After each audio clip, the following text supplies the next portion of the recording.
Assalamualaikum. I am Nur Farah Izzati binti Khairunnidzam. My metric number is 192667. This video is for SCL MTH4205 Mathematical Cryptography, and today we will be discussing based on the book Cryptanalysis of RSA and its Variants by M. Jason Hynek from page 96 until 101. We begin with the second attack of arbitrary components. The second attack follows the same idea as the first, except that in addition to using the most significant bits of the private exponent, it also uses the most significant bits of the constant k in the key equation.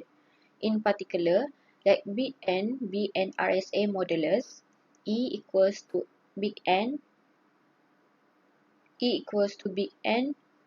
power of alpha be a valid public exponent, and D equals to big N power of beta be its corresponding private exponent defined modulo phi n. Given D hat such that absolute D minus D hat less than big N power of delta for some 0 less than delta less than beta, then K hat is given by equation 6.2, which is K hat equals to E times D hat minus 1 divided by N plus epsilon. For some absolute epsilon is less than or equal to half, reveals some of the most significant bits of K. In particular, notice that absolute of K minus K hat is equals to equation 6.3 or less than E times D minus D hat divided by phi n plus absolute of SE D hat divided by n phi n plus half. Since E less than phi n and D hat less than n, it follows the K hat always satisfies equation 6.4. Although better bounds can be obtained depending on the actual RSA parameters, using knowledge of both D hat and K hat results in a stronger attack for certain sizes of public and private exponents. The result is given in the following attack. Attack 6.3. For every epsilon greater than 0, there exists an n0 such that for every n greater than n0, the following holds. Let n be an RSA modulus with balanced primes. Let E equals to n power of alpha be a valid public exponent, and let D equals to n power of beta be its corresponding private key. Given the public key E and n D hat satisfying absolute D minus D hat less than or equal to n power of delta, if either of the first one, delta is greater or equals to 1 minus alpha, delta less than 3 minus 2 alpha divided by 4, and also equation 6.5. The second one is delta is less or equal to beta minus half, delta is less than 2 minus alpha minus beta. Alpha plus beta is greater than 3 over 2, and equation 6.6. Are satisfied, then the modulus can be factored in time polynomial. Are satisfied, then the modulus can be factored in time polynomial in n. Justification: we justify this by letting K hat equals to ceiling and floor function E times D hat minus 1 divided by big N. Notice that the key equation can be written as follows, where D0 equals to D minus D hat, K0 equals to K minus K hat, and S are the only unknowns. This suggests looking for small roots of the polynomial G in terms of x, y, and z equals to these terms, which is an element of integer in terms of x, y, and z. Since x0, y0, and z0 equals to d0, k0, and s, it a root of g in terms of x, y, z over the integers. Defining big X equals to big N power of delta, Y equals to 15 times N power of gamma, and Z equals to 3 times N power of half. Notice that as follows. when we let gamma equals to maximum of alpha plus delta minus 1 and alpha plus beta minus 3 over 2. The bound for y0 follows from 6.3 using 2 Vn greater than n, absolute s less than 3 times n power of half, and d hat less than 2d less than 2n power of beta. With these bounds, notice that w, big W, is equals to the norm of G in terms of x times big X, y times big Y, z times big Z. Satisfies the following. It then follows the theorem 2.13 that for sufficiently large n, Coppersmith's method will find two linearly independent polynomials, each algebraically independent with G in terms of x, y, and z, with root x0, y0, and z0 over the integers provided then that the enabling condition equation 6.7 for any tau greater than 0 is satisfied. Substituting the values of big X, big Y, big Z, and big W, this enabling condition reduces to as follows when looking at the exponents of big N and ignoring all small constants that do not depend on big N. Whenever gamma is greater than 0, the left-hand side of this inequality is minimized when tau is given by tau min equals to 1 minus 2 gamma minus 2 delta divided by 4 gamma. Replacing tau with tau min, it follows that the enabling condition is satisfied when the equation 6.8 is used. There are two cases to consider. First, let the delta is greater or equals to beta minus 1 over 2, so that gamma is equal to alpha plus delta minus 1. Solving 6.8 for delta with this value of gamma yields as follows, where epsilon greater than 0 has been added to account for ignoring constants and lower order terms. For this bound, to ensure that tau min is the optimal choice for tau, the condition gamma greater than 0 requires that alpha plus delta minus 1 greater than 0. Also, since tau min greater than 0 must hold, it follows that delta is less than 3 minus 2 alpha divided by 4. This shows the first bound, 6.5, along with all of its additional requirements. Next, let delta less than or equal to beta minus half, so that gamma is equal to alpha plus beta minus 3 over 2. Solving 6.8 for delta with this value of gamma yields the equation 6.9, where again epsilon greater than 0 has been added to account, and the condition alpha plus beta greater than 3 over 2 ensures that gamma greater than 0, so that tau min is optimal, and the condition delta less than 2 minus alpha minus beta ensures that tau min greater than 0, which completes all the additional requirements for the second bound, 6.6, in the attack statement. These two attacks apply for arbitrary public and private exponent sizes. In practice, however, it is expected that at least one of the exponents will be full size. We consider these typical cases below.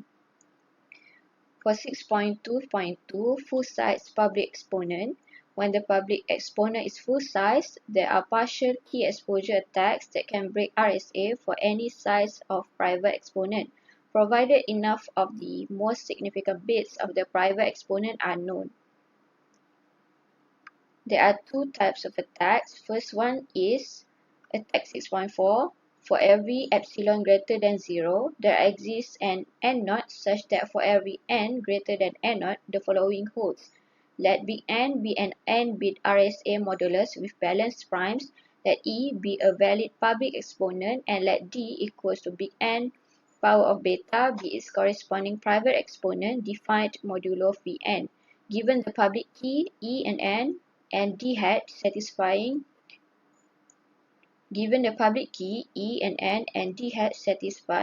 absolute D minus D hat less than N power of delta, where 6.10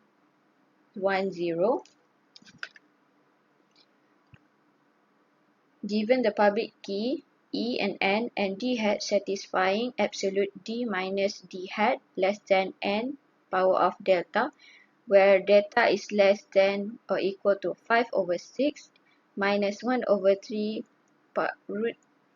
square root of 1 plus. Given the public key E and N and D hat satisfying D minus D hat less than N.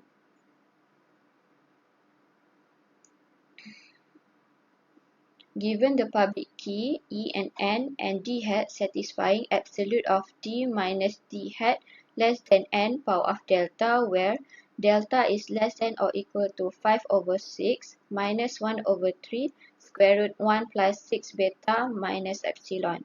Then the modulus can be factored in time polynomial in log Bn. Attack 6.5. For every epsilon greater than 0, there exists an n naught such that for every n greater than n naught, the following holds. Let n be an n-bit RSA modulus with balanced primes. Let E and N be a valid publicly. Let n be an n-bit RSA modulus with balanced primes. Let E and N be a valid public key, and let D equals to n power of beta be its corresponding private exponent, where E times D congruent to 1 modulo Vn. Given the public key and D hat satisfying absolute D minus D hat less than or equal to n power of delta if either of the first one beta is less than or equal to 11 divided by 16 and delta is less than 3 over 16 minus epsilon, and the second one is beta greater or equal to 11 over 16 and delta is less than 1 over 3 square root 4 beta square plus 2 beta minus 2 minus epsilon. Then the modulus can factored in time polynomial in log n. Notice that the bounds for attack 6.4 and 6.5 match when beta is equal to approximate 0.459, with attack 6.4 being stronger for smaller private exponents and attack 6.5 being stronger for larger private exponents. 6.2.3 6.2.3 full-size private exponent. When the private exponent is full-size, there are partial key exposure attacks that can break RSA for any size of public exponent, provided that enough of the most significant bits of the private exponent are known. We start with lemma 6.6.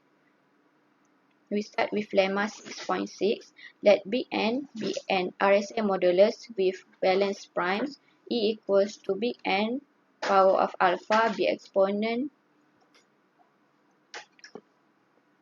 Let big N be an RSA modulus with balanced primes. E equals to big N power of alpha be a valid public exponent with 0 less than alpha less than or equal to half, and D be its corresponding private exponent defined modulo Vn. If the alpha most significant bits of the private exponent are known, then the constant k in the key equation can be determined, up to a small constant additive error in time polynomial in log n. The proof is, given the alpha most significant bits of the private exponent, we can construct D hat such that absolute D minus D hat less than D power of 1 minus alpha less than n power of 1 minus alpha, and D hat is less than n. From 6.3, it follows that k hat is equals to E times D hat minus 1 divided by n plus epsilon, where absolute epsilon is less than or equal to half, satisfies absolute k minus k hat is less than 9, where we have used 2 Vn greater than n, absolute s less than 3 times n power of half, D hat less than n, and alpha is less than or equal to half. Therefore, the constant k in the key equation lies in the range k hat minus 8 and k hat plus 8, since k hat can be computed in time polynomial in log n. We restate the results of Bonnet, Durfee, and Frankel in the following theorem. Theorem 6.7. Let n be an RSA modulus with balanced primes. E equals to n power of alpha be a valid public exponent for any 0 less than alpha less than or equal to half, and D be its corresponding private exponent defined modulo Vn.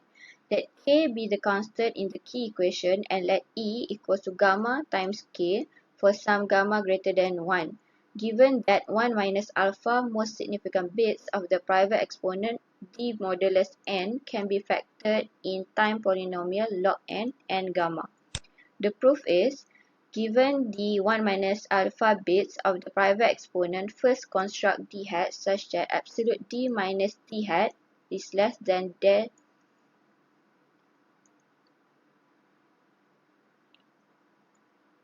Given the 1 minus alpha bits of the private exponent, first construct d hat such that absolute d minus d hat less than d power of alpha less than n power of alpha equals to e. Since 0 is less than alpha less than or equals to half, it follows that the fraction known bits 1 minus alpha is greater and equals to alpha. 1 minus alpha is greater or equals to alpha.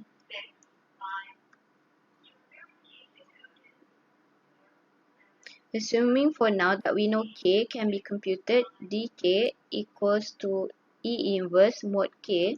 Since E and k are relatively prime, it follows from the key equation E times t equals to 1 plus k Vn that dk also satisfies dk equals to d mod k. Thus, we can express the private exponent as d equals to big dk plus dk for some unknown d. Since d hat is the 1 minus alpha most significant bits of the private exponent, we can almost completely specify d with d hat divided by k.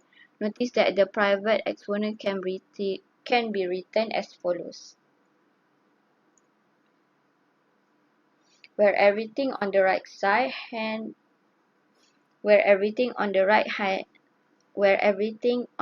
hand side is known, except v equals to floor function of d minus d hat divided by k.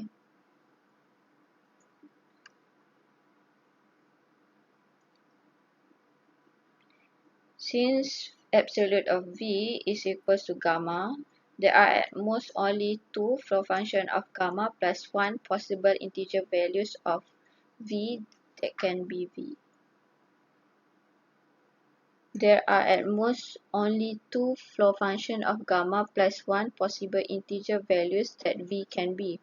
For each integer, absolute of v prime less than gamma, we can compute a candidate for d and hence the private exponent as d prime equals to ceiling function of d hat minus d1 divided by k plus v prime times k plus d1. When v prime is equals to v, we have d prime equals to d and the private exponent is found. The modulus can then be easily factored since Vn equals to e times d minus 1 divided by k is revealed. Therefore, when k is known, only 2 floor function of gamma plus 1 equals to 2 floor function of e divided by k plus 1 candidates need to be tested before the modulus is factored. Since k is not initially known, we can simply repeat the above method with each k prime, each element of k hat minus 8 and k hat plus 8 that is relatively prime to their public exponent. To ensure that no more than 2 floor functions of gamma plus 1 candidates for the private exponent are tested for any given k prime, we can test the candidates by increasing values of v prime.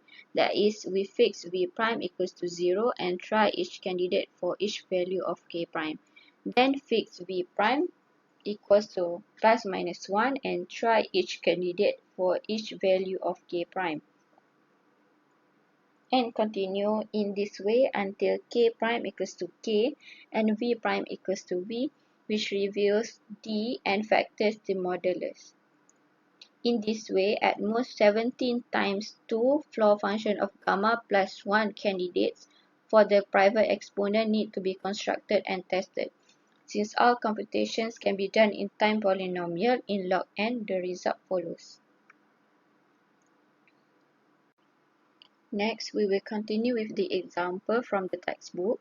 Consider the public key E equals to 3305449 and N equals to 36115267508656100587. Given D hat equals to this number, the most significant bits of D, we begin with computing K hat equals to 897098 and generate candidate for D using D prime equals to this formula. When V prime is equal to 2, we obtain the candidate D prime equals to this number and compute phi prime equals to E times D prime minus 1 divided by K hat, and we obtain this number. Solving the system, phi prime equals to p minus 1 times q minus 1 and n equals to pq for integer solutions yields the factorization n equals to 4650130,739 times 7766505833. Thus, k hat is equal to k, v prime equals to v, and d prime equals to d. In this example, the public exponent has size alpha is equal to 0.3333, which was obtained from log E divided by log N, and we are given the 0.6763 most significant bits of the private exponent from 1 minus alpha. Also, floor function of E divided by K is equal to floor function gamma equals to 3.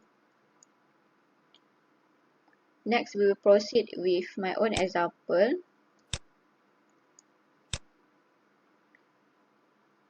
Consider the public key E equals to 629 and N equals to 1952194393 given D hat equals to 1182435835. The most significant bits of D, we begin by computing K hat equals to E times D hat minus 1 divided by big N equals to 381. Assuming that K hat equals to K for now, we compute dk equals to inverse of E mod K hat equals to 275 and generate candidates for D using D hat equals to this formula.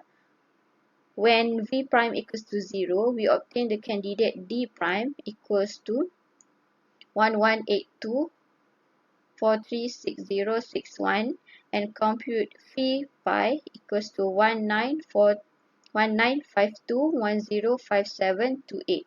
Solving the system, phi prime equals to p minus 1 times q minus 1 and n equals to p times q for integer solutions yields the factorization n equals to 47969 times 40697, which concludes that P equals to 47969 and Q equals to 40697. Thus, K hat equals to K, V prime equals to V, and D prime equals to D. In this example, the public exponent has size of alpha equals to 0.3012 from log E divided by log N, and we are given the 0.6988 most significant bits of the private exponent from 1 minus alpha. Also, the floor function of E divided by K equals to floor function of gamma equals to 1. And that is all from me. Thank you.